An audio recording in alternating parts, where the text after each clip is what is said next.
నీ వంట్లో ఒక రాయి పెరుగుతుంటే అది కేవలం రాయి అనుకుంటున్నావా? కాదు మావో, అది ఒక నల్లని రాక్షసుడు.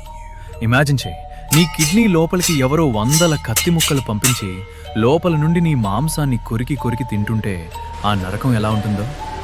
అసలు ఏం జరుగుతుందంటే, మనం తాగిన తక్కువ నీళ్లు, మనం తిన్న జంక్ ఫుడ్ అన్నీ కలిసి కిడ్నీలో ఒక రాయిలా మారతాయి. అది ఎప్పుడో ఒకప్పుడు కూర్చున్న చోట నుండి కదులుతుంది చూడు, అప్పుడు మొదలవుతుంది అసలు నరకం. అది నీ సన్నని నీటి నాళాల్లో ఇరుక్కుని నీ చర్మాన్ని లోపల నుండి గీరుకుంటూ వెళ్తుంటే నరకం అంటే ఏంటో కళ్ళకు కడుతుంది. ఆ నొప్పి వచ్చినప్పుడు మనిషి చచ్చిపోతే బావుండు అనుకునే అంత ఘోరంగా ఉంటుంది.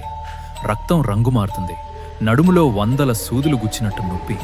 ఇది కేవలం కిడ్నీ స్టోన్ కాదు, నీ బాడీలో ఒక పార్ట్ స్లోగా చచ్చిపోతుంది అని అర్థం.